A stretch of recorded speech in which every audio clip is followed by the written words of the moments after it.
So yeah, if you asked me at the start of the season who would be top of the league by December or by Christmas, I definitely would not have said Liverpool.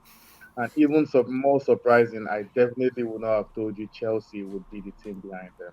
So it's been a very surprising season so far. The fact that Liverpool signed just one player that has barely seen minutes, we did not expect Liverpool to at least be at the top, maybe in the top four conversations, but not at the top of the league.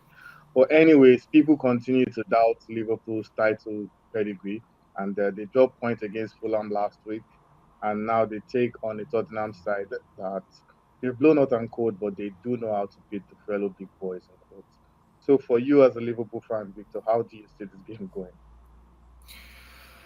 I agree with you. I didn't see Liverpool top by mid-December or Chelsea second, even though I am a Liverpool fan. I think why everybody was expecting this to be more of a season of transition than anything else. But this game against Tottenham does feel big right now because of the back-to-back draws that Liverpool had in the league. They did win against Southampton in the League Cup in midweek. Tottenham are a bit like Liverpool about a decade or a decade and a bit ago. They're just dropping points to the weaker sides, playing amazingly well and winning and getting big results against the big teams. Um, Tottenham do have a chance, especially if we see more refereeing, let's say, weird decisions to be diplomatic here, like the in the same game last season. But Liverpool have rested a bunch of players in midweek. They're going to be out for blood. I can see a score draw happening, but I think Liverpool will win it. Probably narrowly, but will win it. Yeah, fair enough. And there's a case of saying that if you can survive the festive season as top of the league, then you have a good chance, going into the second half of the season. And on paper, Max, Liverpool have a difficult schedule. They are going to play Spurs, Leicester City, West Ham, and Manchester United. In fact, all of these games are potential banana skin games, games that could end up badly if you actually look at them. But do you think Liverpool will still remain top after the festive season going into the new year? Uh, yeah, have not the easiest schedule, but Mm, even though I like Chelsea play, I still see Liverpool top of the table just because they have a bit of lead and one game in hand. So yeah, let's say Liverpool still top of the table. yeah, fair enough. If I And may point something out, actually, you're mentioning banana skins, but the average position of these four teams, Spurs, Leicester, West Ham, and United, it's 13.5. yeah, It's not that tough if you think about it. Like it's not it's not I'm that tough. yeah, I'm trying to stay optimistic here as a Liverpool fan and trying to look at the bright side, but I don't think these are properly scary games either. Eh? I'm sure we'll be here to discuss in coming weeks, and I will say I told you so. I mean, there's something there's something about there's something about teams that are battling for relegations when they face so-called big sides. They Yeah, just rise to the occasion somehow, and I don't know. And Manchester United, I mean, you just don't know which kind of Manchester United you're getting. yeah, So I really don't know. They look like yeah. banana skins, but No, they are also games Liverpool could win. yeah. I mean, don't get me wrong. Like I'm saying this, but at the same time, I do Yeah. feel like Liverpool will probably not be in the number one spot by mid-January anymore. Mm. Because Chelsea and Arsenal also have quite easy games, Yeah. relatively. So yeah, they're not super tough games, but the other ones have also some accessible fixtures. Yeah, fair enough, fair enough. And speaking away from Liverpool, let's go to Chelsea, who are actually just 2 points behind Liverpool. And it's funny because Enzo Maresca continues to say, "Oh, we are not title contenders. we're not as good as Liverpool and Arsenal, blah blah blah blah. I don't buy what he's saying. I think deep down he believes they can actually go for the title, but he wants to protect his players maybe. But anyways, the reality is that if results go Chelsea's way, they could be top of the league by weekend. And looking at it, Victor, what do you think they must do to maintain their current form? As cliche as it is, just take it one game at a time. Exactly what he's Yeah, been saying. yeah, So I'm also of the opinion that like you have to be dead inside as a coach to not want to win the title. And sure, in terms of statements, yeah, we're not thinking about it and whatsoever, but mm, they have a lot going for them. There's a strong attacking unit. They have some game-changing ability in some players like Palmer and Jackson. I feel like Enzo Fernandez is also a bit underrated. There's a lot of enthusiasm in the team. It's a young team with a lot of potential. Their biggest shortcoming is actually their youth and lack of experience, both playing squad and coaching staff, compared yeah, to teams like Liverpool and Arsenal, who have been in title races consistently over the last better part of a decade. yeah. So Chelsea might need to learn some game management, especially Maresca. But if they're hungry enough, I think anything's possible. Fair enough. Yeah, I think I agree with your assessment. And for you, Max, Arsenal take on Palace for the second time in about 3 days. You know, they narrowly beat Palace 3-2 in the EFL Cup. Had to come back the difficult way in the second half and just, hold on to that win. Job done, anyways. As an Arsenal fan, I don't care how we won. As long as we won, I'm fine. But do you think Arsenal Yeah. can do the over Palace? Yeah. Uh, I actually watched this game, Arsenal Crystal Palace. Uh, First half they looked pretty bad actually. They couldn't handle anything. But after the halftime, we saw different Arsenal.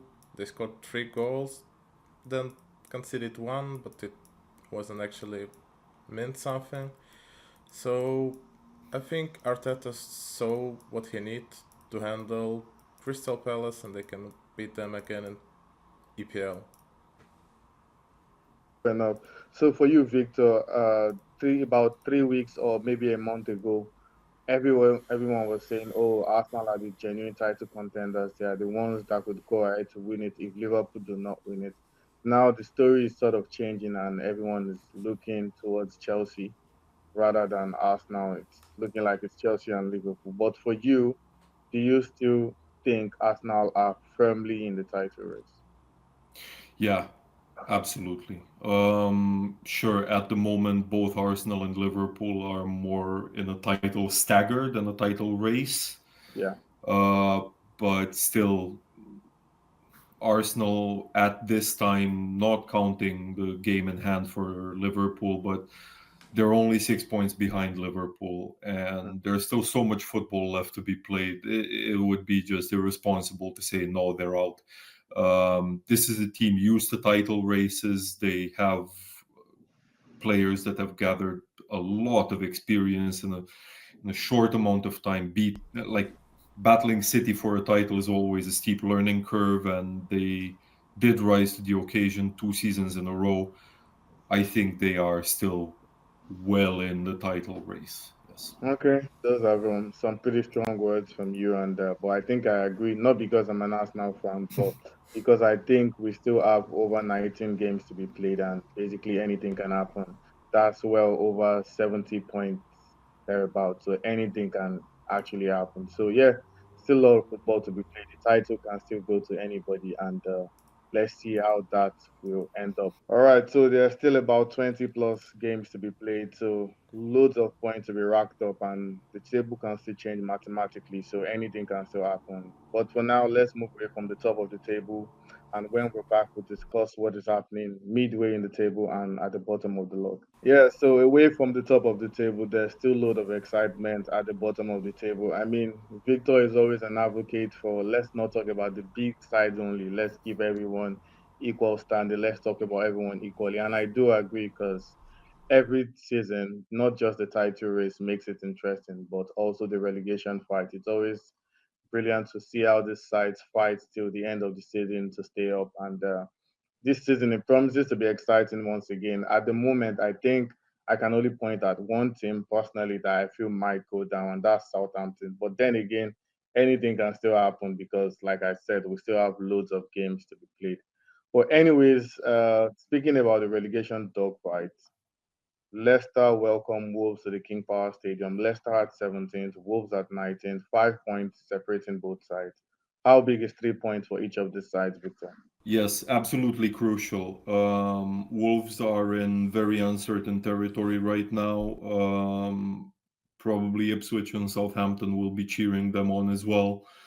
Uh, because if Leicester win and Ipswich lose, then Leicester do go 5 points clear of the drop zone.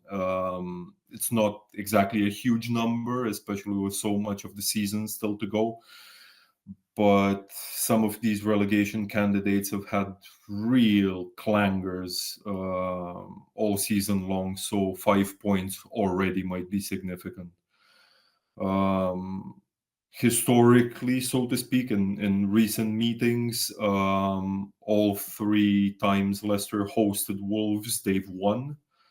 And I think this one will go the same way as well, with Leicester winning.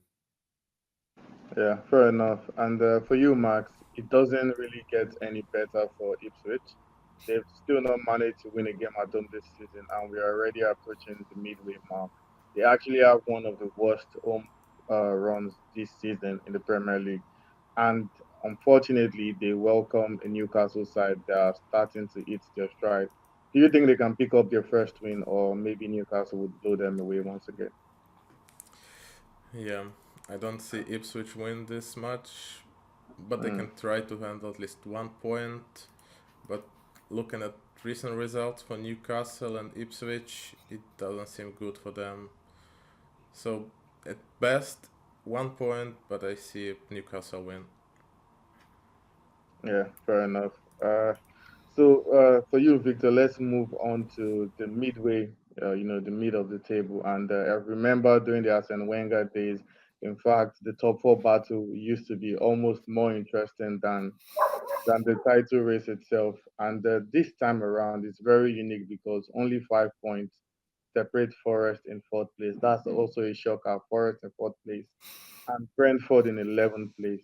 And are we looking at a scenario where both sides could be realistically thinking about European sports by maybe the new year? Yeah. This is why I'm such a big advocate about talking about more than just the big six.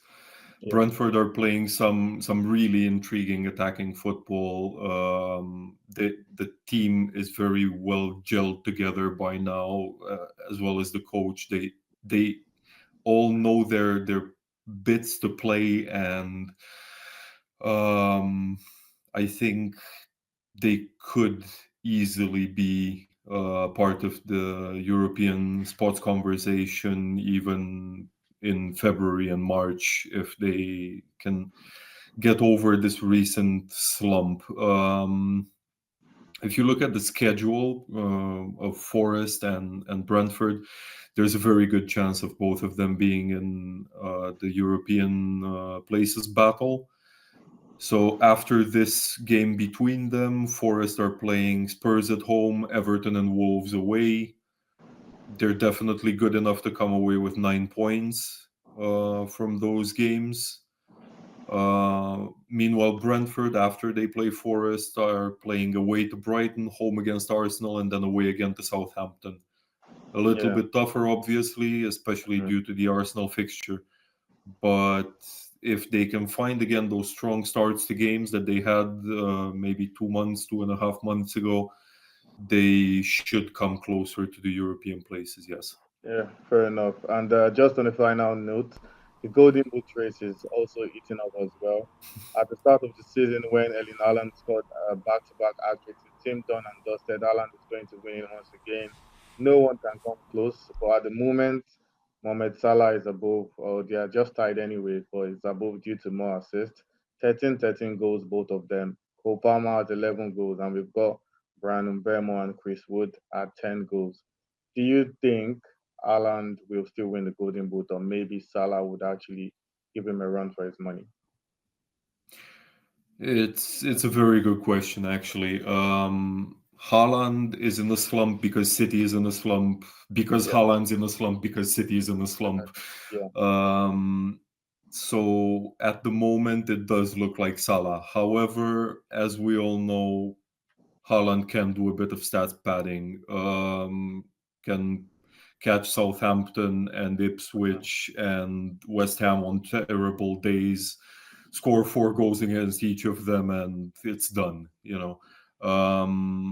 At the moment, I think there's also Chelsea's Palmer in conversation, and yeah. Mbeumo is not far behind.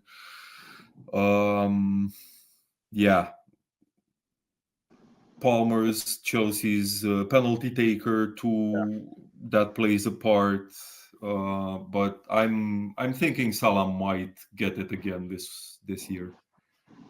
Fair enough. I think that one is going to be interesting. That race in Yeah, particular is going to be interesting because yeah. lots of players look up for it this season, and it promises to be an exciting one. But anyways, we're looking forward to the weekend's games this weekend, and we'll be here to discuss the best talking points post match and as well as next weekend's action.